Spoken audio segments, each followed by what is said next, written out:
उल्ट करना पड़ेगा जो आपने किया था शुरू में। यानी कि आपने इसकी माँ की बहनों की बुराई की थी, अब क्या करनी है?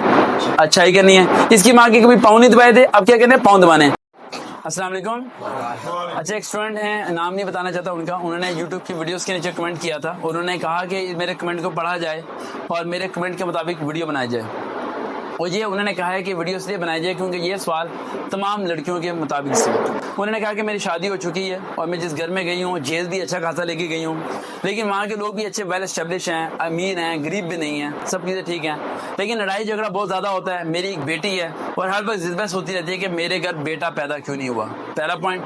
दूसरा, मेरा मियाँ मेरा जेवर लेके जाता है और बेच के आ जाता है, हालांकि वो अच्छा कमाता भी है, और आए दिन भी उस जायदाद पे, ज़मीनों पे, हर जगह जगह पे ताने दिए जाते हैं कि तुम्हारे बाप की इतनी ज़मीन है, हमारे नाम करवा दो, ये कर लो, वो कर लो, जायदाद पे कब्जा हो जाएगा। और कहीं ना कहीं जेएस के ताने देने शुरू हो जाते हैं कि तू पंखा नहीं लेके आई, तू चरपाई नहीं लेके आई, तू फलानी चीज़ नहीं लेके आई। तो सर जी, मैं मेंटली बहुत डिस्टर्ब हो गई हूँ और डिप्रेशन होने की वजह से मैं हेल्दी भी बहुत ज़्यादा हो गई हूँ। मेरी फिजिक्स और पर्सनैलिटी, चेहरा सारा ख़राब हो चुका है।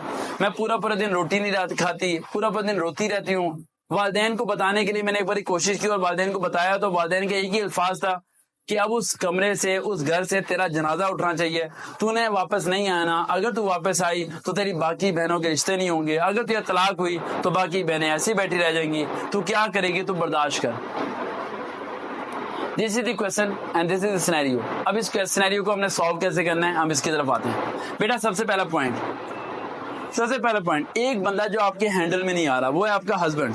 और आपका हस्बैंड हैंडल में क्यों नहीं आ रहा? क्योंकि वो ऑलरेडी कुछ लोगों के हैंडल में है। किन लोगों के हैंडल में? अपनी माँ के हैंडल में है, अपनी बहनों के हैंडल में है, या अपने किसी दोस्त के, या अपने भाई के। अब ये में देखिएगा, इन चारों के वो हैंडल में नहीं है, इन चारों में से किसी एक के हैंडल में है। या तो उसकी माँ उसे मिसगाइड कर रही है, या उसकी बहन मिसगाइड कर रही है, या उसका कोई दोस्त है जिससे वो रोजाना मिलता है और पूछता है कि बता आज मैं क्या करूं, तो वो कहता है ये कर, ये कर, ये कर, फिर जाके वो ये सब चीजें कर रहा है। और बेटे के जो ताने हैं वो माँ बाप की तरफ से होते हैं, वो नस्ल चलाने के चक्कर में अल्लाह जाने क्या क्या सिस्टम होता है, ठीक है।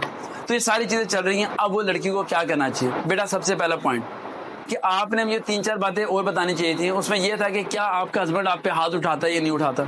और मुझे जहाँ तक लग रहा है कि इस सारे श्रेणी में वो हाथ भी उठाता होगा, मारता पीटता भी होगा और जुल्म भी करता होगा। जिस तरह आपने बताया कि पूरा पूरा दिन आप खाना भी नहीं खाती और ये सब चीज़ें आपके साथ होती हैं।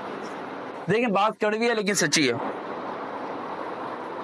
110% वो तमाम लड़कियां जिन पे उनके हस्बैंड जुल्म और ज्यादती की इंतहा करते हैं और उन्हें ये समझ आ जाए कि ये सही नहीं होगा, जिंदगी भर सही नहीं होगा, छोड़ दो उन्हें। बहुत कड़वी बात है। मैं यकीन से कह रहा हूं कि आप लोग घसीट रहे हो अपने आप को, आप लोग अपने आप को बुरी हालत कर रहे हो। वो मार रहा है रोजाना, आपका सिर फाड़ रहा है, आपकी हाथ की उंगली तोड़ देता है। वो जानवर है, वो इंसान नहीं है। और जानवर के साथ जिंदगी गुजारना मुनासिब नहीं है। माँ बाप के घर जाने का भी मैं आपको नहीं कह रहा, आप इंडिपेंडेंट बनो। आपके पास सबसे पहली चीज तालीम होनी चाहिए। तालीम लड़कियों के लिए इसलिए नॉर्मल कंपल्सरी होनी चाहिए कि अगर वो बाहर जाके किसी स्कूल में टीचिंग भी करें ना, तो वो एक कमरा किराए पे लेके अपने बच्चों को पाल सकती हैं, बगैर किसी मर्द के ही पाल सकती हैं। मैंने पता नहीं कितनी औरतें ऐसे देखी हैं जिनके ऊपर कोई सर पे साया नहीं है, उन्हें अपने बच्चों को पाला भी है, बच्चों की शादी भी है और इज्जत भी उनकी बरकरार रही है, इज्जत में भी उनकी कोई आंच नहीं आई और किसी बंदे की हिम्मत नहीं है कि उनके नेगेटिव तरीके से देखें। वो डिपेंड करता है आपके ऊपर कि आप स्ट्रांग कितने अंदर से, अब किस तरह उसे फाइट कर सकते हो उन सब चीजों से। ये जो अलहदगी वाला है ये आपने जब करना है जब 5 चीजें हों, वरना आपने नहीं करना। मैं अब सोल्यूशन भी बता दूंगा, लेकिन पहले 5 पॉइंट बता दूंगा। अगर ये है तो अलहदा हो जाओ। पहला पॉइंट, अगर आपका मियाँ किसी और के साथ एंगेज है, वो रोजाना कहीं और गुजारता है, वक्त कहीं और मिलता है, तो आप उससे अलहदा हो जाओ। दूसरा पॉइंट, अगर वो आपको एक दिन नहीं रोजाना मार पिटाई करता है और बिला वजह मार पिटाई करता रहता है, वो उसे जरा फर्क नहीं पड़ता कि आपका खून निकल रहा है, क्या हो रहा है, क्या उसे पता है आपके बैकअप पे कोई बंदा नहीं आने वाला, कोई बाप नहीं आएगा, कोई भाई नहीं आएगा, तो उससे अलहदा हो जाओ। एंड थर्ड पॉइंट, क्या आप चाहते हैं कि आपकी बेटी भी उसी माहौल में जिंदा रहे? नहीं रहनी चाहिए बेटी, तो कम से कम अपनी बेटी के लिए अलहदा हो जाए, स्टैंड लेना चाहिए। अब आते हैं पॉइंट की तरफ कि हमें इस मसले को हल कैसे करना चाहिए अगर आप उसी घर में रहना चाहती हैं और आप अलहदा भी नहीं होना चाहती। सबसे पहला पॉइंट, हस्बैंड को एक चीज बहुत पसंद होती है, खूबसूरती।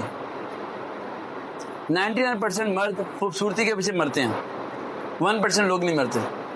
तो काइंडली आप अपने आप को खूबसूरत बनाएं, उस तरह बनाएं जिस तरह उसने आपको पहली बारी पसंद किया था। अपने ऊपर वर्क करें, अपनी पर्सनैलिटी को चेंज करें, अपने आप को स्लिम एंड स्मार्ट करें, अच्छे मॉडर्न ड्रेसिंग पहने उसके सामने, अपने आप को तैयार करें, मेकअप करें उसके सामने, बाजार की बात नहीं कर रहा, उसके सामने। इससे वो अट्रैक्ट होना शुरू हो जाएगा। दूसरा पॉइंट, जो आपने गलती की होगी, आपने उससे एक चीज कर ली होगी, रूम सेपरेट कर लिया होगा, जो नहीं करना चाहिए। चाहे जो मर्जी हो जाए, हस्बैंड जैसा भी हो, कभी जिंदगी में रूम सेपरेट ना करें। ये गलती कभी भी ना कीजिएगा। इस बात को ज़हन में रखें। ये वाइड एक ऐसा प्लेटफॉर्म होता है जिसके जरिए आप जो है ना जिंदगी को कंटिन्यू कर सकते हैं। एंड थर्ड पॉइंट, जो मोस्ट इम्पोर्टेंट पॉइंट, आपके घर में जेवर है, जायदाद है, जो चीज़ भी है, जो चीज़ वो बेचना चाह रहा है, आप एक काम करें, जो अभी थोड़ा बहुत जेवर बच गया है या जितनी चीज़ें बच गई हैं वो अपनी अम्मी के घर जाएं और वहाँ रखवा के आ जाएं। वो चीज़ें आपने उसे बेचने नहीं देनी, आपने उस पर रिस्ट्रिक्शन लगा देनी है सब चीज़ों की बेचने की। और अगर वो आपको मार पिटाई करता है, कुछ भी करता है, तो आप कोशिश करें कि उसे थ्रेट दें, उसी टाइम उसे थ्रेट दें। उसे सिर्फ नहीं बोलें कि अगर आपने दोबारा ऐसे किया तो मैं पुलिस में जाऊँगी और तुम पे केस करूँगी, और अपनी बेटी के लिए भी तुमसे लड़ूंगी, और मैं बेटी का हक भी तुमसे मांगूंगी। और यकीन मानो ये लोग बहुत डरपोक होते हैं, ये लोग बहुत डरपोक होते हैं, क्योंकि ये लोग इन चीज़ों से बहुत डरते हैं। ठीक है, ये बहादुर होता है कमरे के अंदर, बाहर ये इनके अंदर जान भी नहीं होती है और बाहर मर्दों से ये लड़ भी नहीं सकते। यहाँ पर आके वो कैप्चर होना शुरू हो जाएगा और वहाँ पर वो पकड़ा जाएगा अगर आप यहाँ पर एक्शन लेना शुरू करती हैं।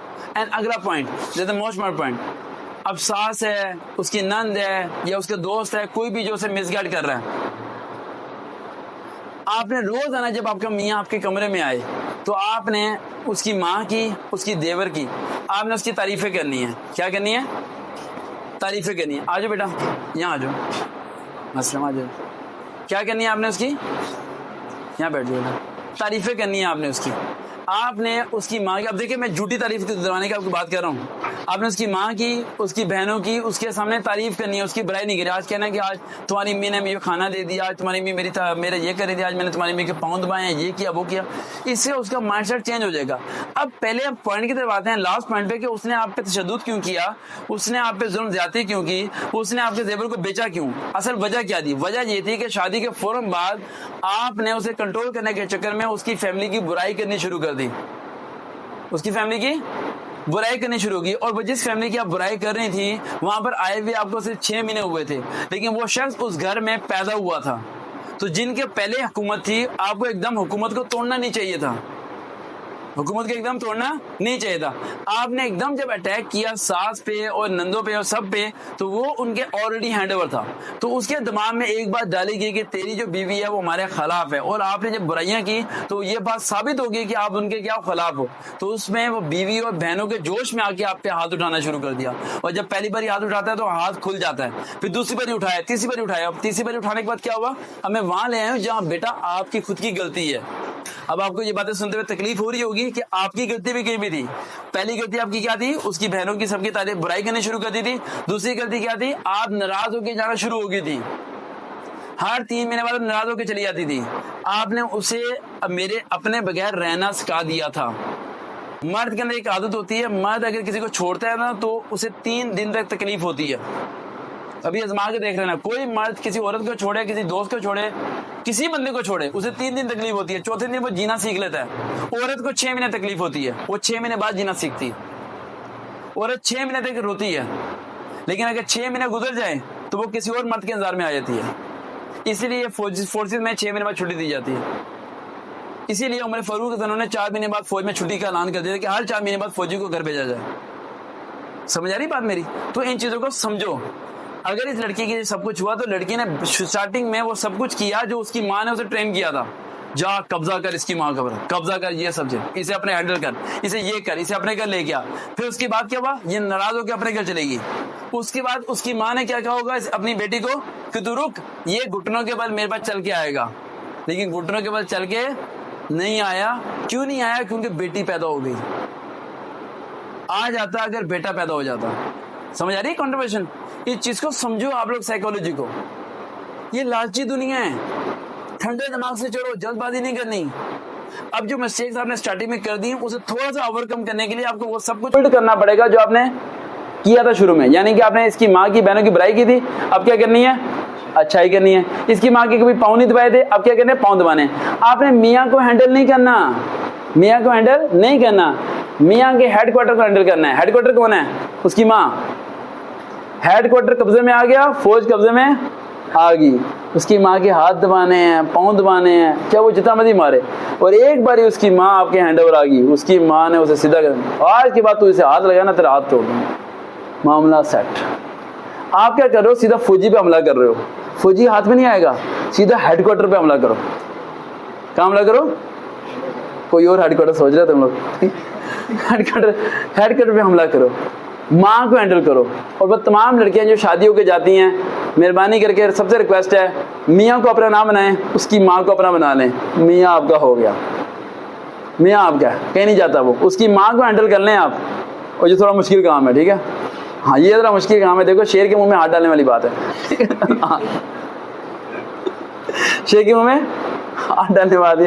कल एक लड़की ने कमेंट किया हुआ था, मैंने 7 पे वीडियो बनाई थी, उसने लिखा हुआ था मेरा दिल चाहता है तुम्हें गोल्ड मेडल दूं जो तुमने अल्फाज बोले हैं। तो ये सारा सिनेरियो है बेटा, इस तरीके से अपने मसले को हल कर सकते हैं। और डिवोर्स मत लें, क्योंकि डिवोर्स एक नुकसानदेह चीज़ है। ये जब लें जब आपका मियाँ किसी बेहुदा काम में पकड़ा जाए या एक लिमिट क्रॉस कर जाए, तो फिर डिवोर्स बनती है। इन मसलों को हल किया जा सकता है और हल करना भी चाहिए। देखते हैं चलो सरकार रियल मोटिवेशन। अल्लाह हाफिज़।